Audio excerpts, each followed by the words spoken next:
एक प्रश्न जो सदियों से अनुत्तरित रहा है। महाभारत के युद्ध में 18 अक्षौहिणी सेना थी, जहाँ भीष्म थे, द्रोण थे, कर्ण थे, अर्जुन थे। आपको क्या लगता है कि इस युद्ध का सबसे शक्तिशाली योद्धा कौन था? क्या वह कर्ण थे, अर्जुन थे या भीम? नहीं, इनमें से कोई भी नहीं, बल्कि वह एक ऐसा वीर था जिसने युद्ध में एक भी तीर नहीं चलाया। श्री कृष्ण ने स्वयं कहा है कि यदि यह युद्ध भूमि में उतर जाता तो युद्ध एक ही दिन में समाप्त हो जाता। उस वीर का नाम था बर्बरीक। आज हम उसी की कथा सुनेंगे। द्वापर युग के उस काल में जब धर्म और अधर्म के बीच संघर्ष बढ़ रहा था, तब इस धरती पर एक ऐसा योद्धा जन्म लेने वाला था जो सामान्य मानव से परे था। असुरराज मूर की कन्या मौरवी, जो अप्सराओं से भी अधिक सुंदर थी, उसने एक ऐसी प्रतिज्ञा ली जिसकी कल्पना किसी ने नहीं की थी। उसने प्रण लिया था कि वह केवल ऐसे वीर से विवाह करेगी जो उसे तर्क वितर्क में हरा सके और रणभूमि में भी। यह कोई साधारण प्रतिज्ञा नहीं थी, क्योंकि मौरवी कोई साधारण राजकुमारी नहीं थी। वह नागवंश और असुर वंश के मिलन की दिव्य उत्तराधिकारी थी। उसकी बुद्धि शास्त्रों में तीक्ष्ण थी और उसका बाहुबल किसी भी योद्धा को धूल चटा सकता था। संपूर्ण आर्यव्रत के राजकुमार, महारथी और क्षत्रिय उसकी इस प्रतिज्ञा के समक्ष पराजित हो गए और मौरवी की प्रतीक्षा बढ़ती गई। श्री कृष्ण जो सर्वज्ञ हैं, उनकी प्रेरणा से भीमपुत्र घटोत्कच ने इस असंभव चुनौती को स्वीकार किया। घटोत्कच भीम और हिडिंबा का पुत्र था। वह स्वयं मानव और राक्षस दोनों के संयुक्त बल का स्वामी था। उसकी मेधा में वन की चतुराई थी और स्वभाव में पर्वत सा अडिग भाव, तर्क के क्षेत्र में हो या रणभूमि में। घटोत्कच ने मौरवी को परास्त किया। इस दिव्य मिलन से असुर, नाग और राक्षस की श्रेष्ठ धारा को अपने भीतर समेटे एक दिव्य शिशु का जन्म हुआ। उस शिशु के मस्तक पर घने घुंघराले सिंह के आयल के समान बाल थे। वह कोई साधारण बालक नहीं था, उनमें एक जंगली तेज था, आदिम शक्ति थी। इन्हीं विशिष्ट बर्बर केसों के कारण उस शिशु का नाम पड़ा बर्बरीक। बर्बरीक अन्य शिशुओं की भांति सामान्य नहीं था। जहाँ अन्य शिशु वर्षों में धीरे धीरे बड़े होते हैं, वहीं बर्बरीक अपनी असुर और नागवंशीय दिव्य शक्ति के प्रभाव से जन्म के पश्चात ही युवावस्था को प्राप्त हो गया। उसमें घटोत्कच की राक्षसी शक्ति थी, मौरवी की आसुरी बुद्धि थी और नागवंश की रहस्यमयी शक्तियां भी थी। इन तीनों का संगम उसे एक असाधारण योद्धा बना चुका था। मौरवी ने महलों और राजसी सुखों का त्याग कर घटोत्कच के साथ वन में जीवन बिताना स्वीकार किया, क्योंकि उन्होंने अपने पुत्र की शिक्षा के लिए प्रकृति का एकांत चुना था। मौरवी ने अपने पुत्र को प्रकृति के साथ तालमेल बिठाना सिखाया, जो वह राजमहल में कभी नहीं सीख सकता था। एक दिन बर्बरीक ने अपनी माँ से पूछा, माँ, इस जीवन का सर्वोच्च उद्देश्य क्या है? मौरवी ने कहा, पुत्र, शक्ति का एकमात्र प्रयोजन धर्म की रक्षा करना और निर्बलों को न्याय दिलाना है। जो पक्ष हार रहा हो, उसका साथ देना ही सबसे बड़ा धर्म है। तुम मुझे वचन दो कि तुम सदैव हारे का सहारा बनोगे। बर्बरीक ने उसी क्षण अपनी माता को वचन दिया। यह केवल एक पुत्र का दिया हुआ वचन नहीं था, बल्कि एक योद्धा की प्रतिज्ञा थी। एक ऐसी प्रतिज्ञा जो उसकी नियति निर्धारित करने वाली थी। एक दिन बर्बरीक ने निर्बलों की रक्षा के लिए महादेव की तपस्या करने का विचार किया और अपने माता पिता की अनुमति लेकर कठोर तपस्या के लिए निकल पड़े।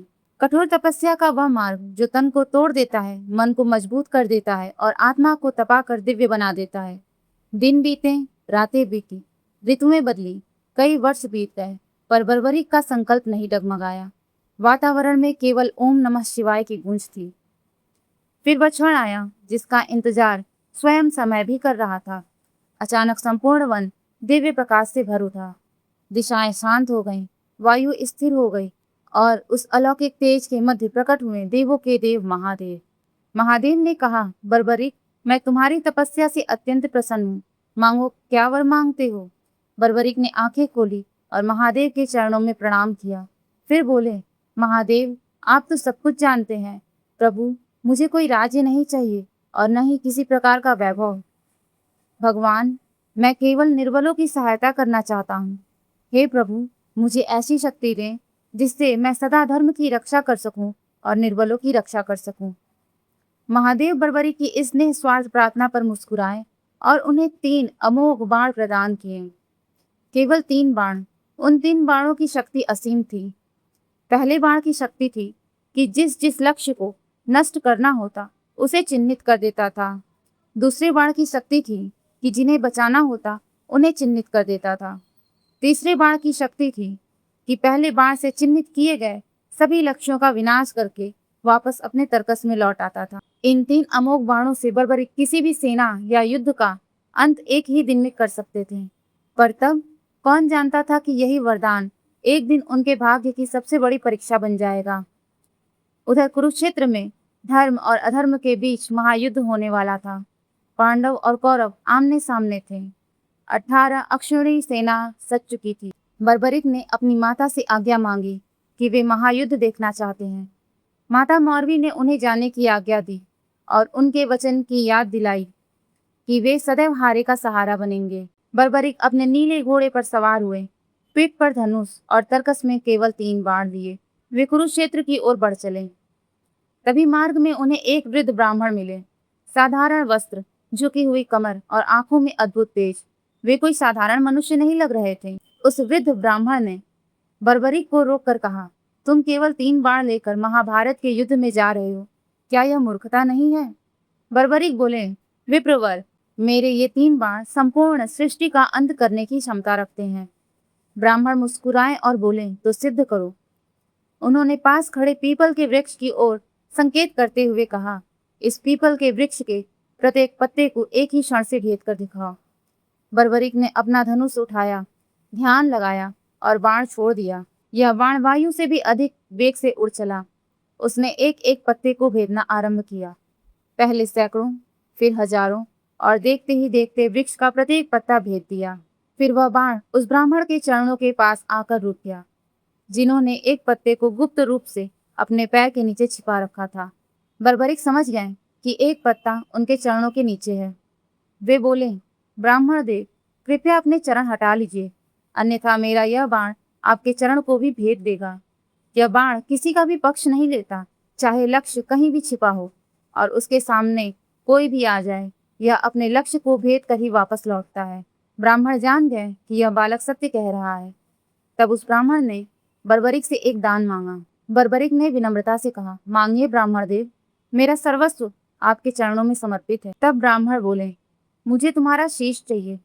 यह सुनकर बर्बरिक एक क्षण के लिए स्तब्ध रह गए, किंतु उन्होंने तुरंत पहचान लिया कि यह कोई साधारण ब्राह्मण नहीं हो सकता, क्योंकि ऐसा दान कोई साधारण ब्राह्मण नहीं मांग सकता। बर्बरिक बोले, हे ब्राह्मण देव, कृपया अपना वास्तविक रूप प्रकट करें। तब ब्राह्मण ने अपना दिव्य स्वरूप प्रकट किया। वे तीनों लोकों के स्वामी श्री कृष्ण थे। श्री कृष्ण बोले, इस धर्म युद्ध की सफलता के लिए एक महान बलिदान की आवश्यकता है और यह बलिदान इस युग का सर्वश्रेष्ठ क्षत्रिय योद्धा ही दे सकता है, और वह तुम हो बर्बरिक। बर्बरिक बोले, हे प्रभु, यदि आपकी यही इच्छा है तो मैं अपना शीश बलिदान करता हूँ, किंतु प्रभु, मेरी एक अंतिम इच्छा है कि मैं इस युद्ध को अंत तक देख सकूं। यह एक असाधारण मांग थी, एक ऐसा शीश जो बिना शरीर के संपूर्ण महाभारत का युद्ध देख सके। श्री कृष्ण ने कहा, वत्स, तुम्हारी यह इच्छा अवश्य पूर्ण होगी। बर्बरिक ने बिना एक क्षण गंवाए अपना शीश श्री कृष्ण के चरणों में अर्पित कर दिया। श्री कृष्ण ने अपने वचन के अनुसार बर्बरिक के शीश को एक पर्वत पर स्थापित कर दिया, जहां से वे संपूर्ण कुरुक्षेत्र का युद्ध देख सकते थे। 18 दिनों तक यह शीश मौन साक्षी बना रहा। उसने हर रण देखा, हर विजय देखी, हर पराजय देखी, और वह सब देखा जो कोई अन्य नहीं देख सकता था। 18 दिनों के पश्चात महाभारत का युद्ध समाप्त हुआ। पांडवों की विजय हुई और धर्म की स्थापना हुई, किंतु विजय के उत्सव में एक नया युद्ध छिड़ गया, अहंकार का युद्ध। भीम कह रहे थे, दुर्योधन का अंत मैंने किया, इसलिए विजय का श्रेय मुझे मिलना चाहिए। अर्जुन कह रहे थे, मैंने भीष्म पितामह और कर्ण को पराजित किया, इसलिए श्रेय मेरा है। वीरों का यह विवाद बढ़ता देखकर श्री कृष्ण मुस्कुराकर बोले, इस विवाद का निर्णय केवल वही कर सकता है जिसने पूरा युद्ध निष्पक्ष रूप से देखा हो, जिसने हर प्रहार, हर रणनीति और हर परिणाम को अपनी आंखों से देखा हो। तब सभी उस पर्वत के पास गए जहां बर्बरिक का शीश स्थापित था। बर्बरिक ने उत्तर दिया, मैंने तो केवल गोविंद की रणनीति और उनके सुदर्शन चक्र को देखा, जो समस्त शत्रुओं का दमन कर रहा था। संपूर्ण विजय श्री कृष्ण की थी, उनकी नीति की, उनके धर्म की और उनकी माया की। सभी के अहंकार का वह पहाड़ एक ही वाक्य में समाप्त हो गया। श्री कृष्ण अब बर्बरिक के समक्ष खड़े थे। उन्होंने कहा, बर्बरिक, तुम आज पूर्व जन्म के श्राप से मुक्त हो गए। बर्बरिक स्तब्ध रह गए। तब श्री कृष्ण ने वह कथा सुनाई जो इस समस्त लीला का मूल थी। युगों पहले देवलोक में एक तेजस्वी और शक्तिशाली यक्ष था, सूर्यवर्चा। उसका तेज सूर्य के समान था और उसका बल देवताओं में अद्वितीय था, किंतु उसे अपनी शक्ति और तेज का अहंकार हो गया। एक दिन देव सभा में सूर्यवर्चा ने घोषणा की, पृथ्वी के दुष्टों का संहार करने के लिए विष्णु अवतार की क्या आवश्यकता है, मैं अकेला ही पर्याप्त हूँ। यह सुनकर ब्रह्मा जी क्रोधित हो उठे। उन्होंने कहा, अहंकारी, तुम्हारा यही अहंकार एक दिन तुम्हारे अंत का कारण बनेगा। तुम पृथ्वी पर जन्म लोगे और स्वयं नारायण ही तुम्हारा शीश काटेंगे। सूर्यवर्चा को अपनी भूल का तुरंत एहसास हुआ। वह ब्रह्मा जी के चरणों में गिर पड़ा। पश्चाताप के आंसू बहने लगे। उसने क्षमा मांगी।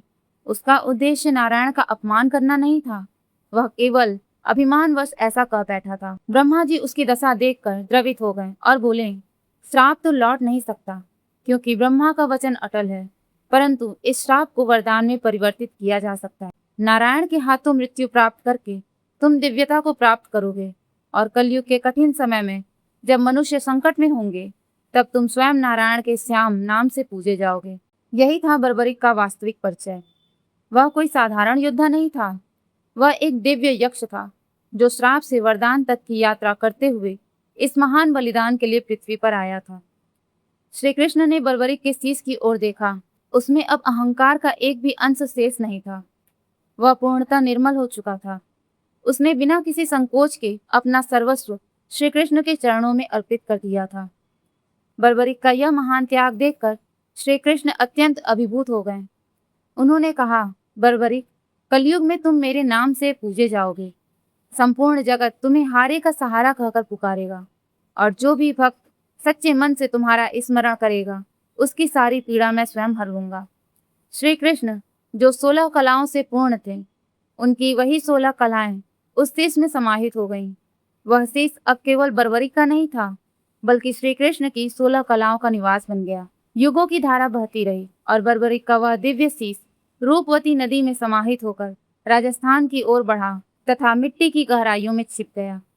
समय बीतता गया और कलयुग का आगमन हुआ। सीकर जनपद के खाटू ग्राम में एक अद्भुत घटना घटी।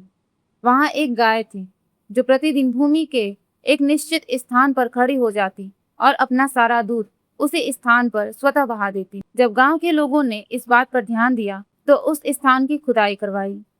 खुदाई के दौरान वहां से एक कांतिमय तेजस्वी शीश निकला, मानो अभी अभी किसी ने उसे वहां स्थापित किया हो। यह समाचार उस समय के राजा रूप सिंह चौहान तक पहुंचा। उसी रात राजा रूप सिंह को स्वप्न में श्याम देव ने दर्शन दिए और आदेश दिया कि उस पावन शीश को एक भव्य मंदिर में स्थापित किया जाए। कार्तिक मास के शुक्ल पक्ष की एकादशी के उस मंगलमय दिन विधि विधान के साथ उस दिव्य शीश की स्थापना की गई।